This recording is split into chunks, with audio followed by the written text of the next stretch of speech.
কিভাবে আমরা জীবন পরিবর্তনের ধাপ ফেলতে পারি। আমাদের মাঝে অনেকেই অনেক গুনাহের সাথে আমরা জড়িত, অনেকে অনেক রকম গুনাহ করে। কেউ পর্নোগ্রাফি দেখে, কেউ মাস্টারবেশন করে, কেউ হারাম রিলেশনে আছে। এক একজন এক এক গুনাহের ভিতরে লিপ্ত আছে।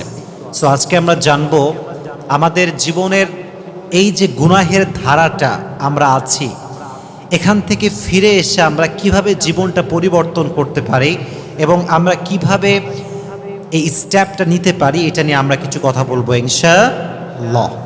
দেখুন, জীবন পরিবর্তনের সবচাইতে বড় ধাপ এবং প্রথম ধাপ হচ্ছে তওবা করা।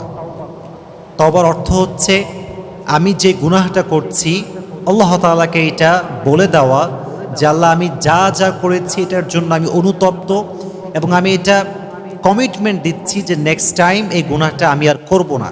এটা হচ্ছে তওবার একটা বেসিক ডেফিনেশন। বললাম যে যে কোনো গুনাহ আমরা করি না কেন, যদি আমরা পুরো খারাপের জীবন থেকে আমরা ফিরে আসতে চাই, প্রথম কাজ হচ্ছে তওবা করা এবং তওবার সঙ্গে সঙ্গেই নিজেকে আমরা নামাজের সঙ্গে সম্পৃক্ত করে নেব। রাজি আছেন তো ইনশাআল্লাহ? আর সবাই বলতে হবে, জোরে বলেন ইনশাআল্লাহ। তওবা, আল্লাহ তাআলা কোরআনে বলছেন, ওয়াল্লাযীনা ইযা ফাআলু ফাহিশাতান আও যালামু আনফুসাহুম যাকারুল্লাহা ফাস্তাগফিরু লিযুনুবিহিম। When the believers people commits a sin, firstly they repent to their Lord. যখনই মুমিন বান্দারা কোনো গুনাহ করে, কোনো অন্যায় করে, জুলুম করে, অত্যাচার করে, সর্বপ্রথম তারা মনে মনে স্মরণ করে একজনকে। জবান খুলে বলেন তিনি কে? আরো জোরে বলতে হবে, তিনি কে? তারা আল্লাহকে প্রথমে স্মরণ করে। দ্বিতীয় কাজ যা তারা করে সেটা হচ্ছে আল্লাহর কাছে তারা তওবা করে। ফাস্তাগফিরু লিযুনুবিহিম, তারা তাদের গুনাহের ক্ষমা চায় যে আল্লাহ ভুল করে ফেলেছি, ক্ষমা করে দাও।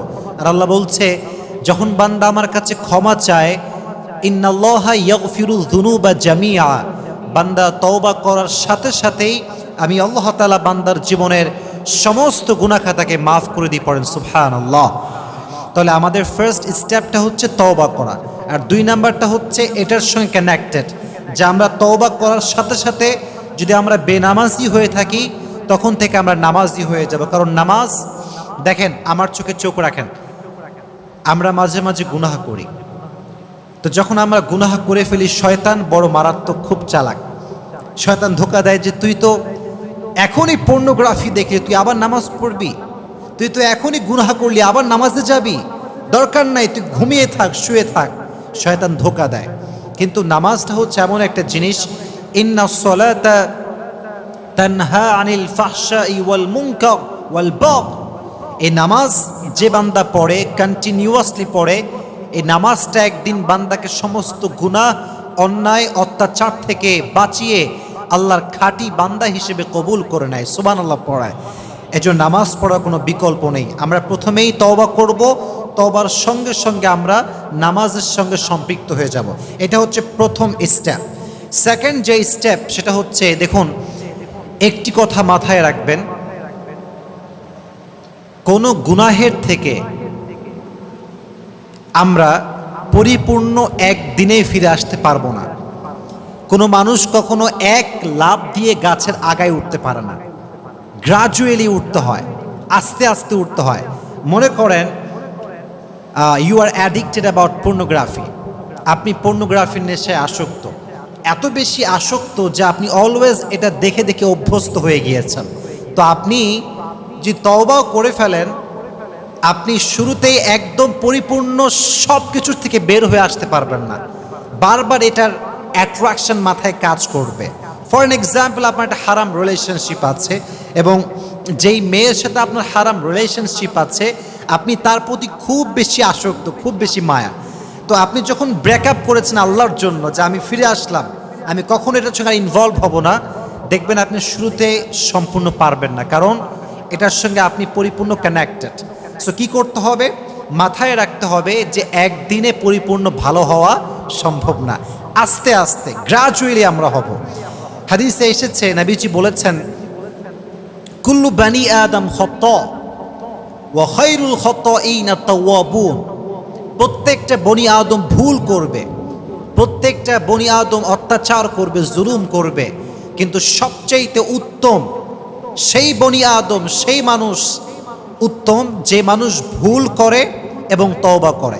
এজন্য ভুল বারবার হবে, বাট ওই যে আমরা ফিরে এসেছি তওবা করে, নিয়ত রাখতে হবে যখনই হবে তখনই তওবা, যখনই হবে তখনই তওবা। বাট এটা মাথায় রাখতে হবে যে কখনো একদিনেই সব কিছু থেকে ফিরে আসা যাবে, বাট যতবার ভুল হবে আমরা ততবার রবের কাছে ফিরে যাব। রাজি আছেন তো ইনশাআল্লাহ? তো 2 নাম্বার স্টেপটা বললাম যে ভুল আবার হতে পারে, তারপরে আবার হতে পারে, বাট হতাশ হওয়া যাবে না। যতবার হবে ততবার আমরা তওবা করব তো ইনশাআল্লাহ? শুনি নাই, জোরে বলতে হবে ইনশাআল্লাহ। আচ্ছা 2 নাম্বার। 3 নাম্বার যেটি আমি মনে করি ইয়াং জেনারেশনের জন্য অনেক বেশি গুরুত্বপূর্ণ, এটা খুব মনোযোগ দিয়ে ক্যামেরাম্যানরা যারা আছেন মোবাইল ফোন না টিপে আমার চোখে চোখ রাখেন, কেউ মোবাইল ফোন ইউজ করবেন না আমি যখন কথা বলবো। 3 নাম্বার স্টেপটা অনেক বেশি গুরুত্বপূর্ণ, যুবক ভাইরা আমার চোখে চোখ রাখেন। সেটি হচ্ছে একজন মানুষের ফ্রেন্ড, তার বন্ধু তার জীবনে অনেক বেশি গুরুত্বপূর্ণ একটা অংশ। যে যেমন তার বন্ধু তেমন। যে গাঁজাখোর তার বন্ধু গাঁজাখোর, যে বিড়িখোর তার বন্ধু বেশিরভাগ বিড়িখোর হয়। যার যেমন ক্যারেক্টার সে তেমন বন্ধুর সঙ্গেই চলে। মনে করেন আমি একজন এমন মানুষ যার ঘোরাফেরা খুব ভাল লাগে, তো আমি সেই বন্ধুকে কখনো বন্ধু হিসেবে অ্যাকসেপ্ট করব না যে ঘোরাফেরাকে অপছন্দ করে। আমি তাকেই পছন্দ করব যে ঘুরতে পছন্দ করে। সো যে যেমন তার বন্ধুও হচ্ছে তেমন। নবীজি বলেছেন মানুষকে যদি চিনতে চাও তার বন্ধুর মাধ্যমে তার পরিচয় অর্জন করো। এজন্য যদি ভালো পথে ফিরে আসতে চান আপনারা, change your friend, change your friend circle.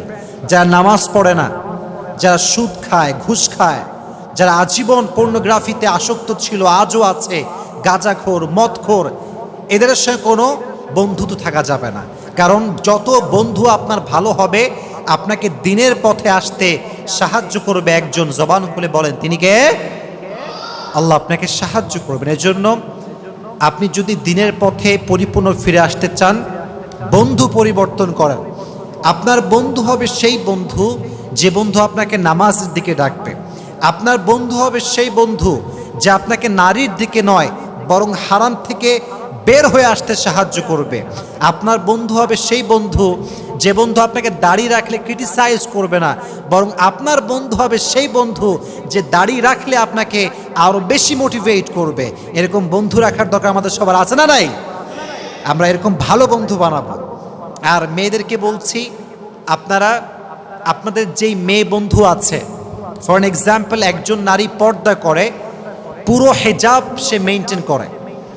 এখন তার বন্ধু যদি হয় খুব মডেলিং, তার বান্ধবী যদি হয় খুব আলগা modern, I am not sure but হতে পারে, ইট কুড বি হ্যাপেন যে একটা সময় গিয়ে পর্দাশীল নারী বেপর্দা মেয়েকে দেখে দেখে দেখে সে পর্দা থেকে বের হয়ে আসতে পারে। আবার এটার উল্টোও হতে পারে যে বেপর্দা নারী পর্দাশীল নারীকে দেখতে দেখতে পরিবর্তন হতে পারে। এজন্য সার্কেলটা অনেক বেশি গুরুত্বপূর্ণ যে আপনি কোন সার্কেলে আছেন। এজন্য ভালো কাজ করতে চাইলে ভালো বন্ধু থাকতে হবে। ভালো বন্ধু থাকলে আপনার দিনের পথে চলাকে সহজ করে দিবে একজন। জবান খুলে বলেন তিনি কে? আল্লাহ আমাদের সবাইকে ভালো বন্ধু রাখার তৌফিক দান করুক। সকলেই পড়না আমিন। তাহলে আমার দিকে তাকান। 3টা স্টেপ বলেছি, জোরে বলেন কয়টা? সবাই বলতে হবে, ক্যামেরাম্যান ভাই, যুবক সবাই মিলে আমরা বলবো কয়টা? 3টা। এক হচ্ছে প্রথমেই তওবা, তওবার সঙ্গে সঙ্গে নামাজ, তওবার সঙ্গে সঙ্গে কি? নামাজ, 1 নাম্বার স্টেপ। 2 নাম্বার, যখন সব কিছুর থেকে ফিরে আসছেন, নিজেকে গুটাই ফেলছেন একদম, না হারাম রিলেশনশিপ, না পর্নোগ্রাফি, না মদ, না গাঁজা, না ইয়াবা, না কোনো সম্পর্ক, সব কিছুর থেকে ফিরে আসছেন, মনে রাখবেন আবার হয়ে যেতে পারে, ভুলটা আবার করে ফেলতে পারেন।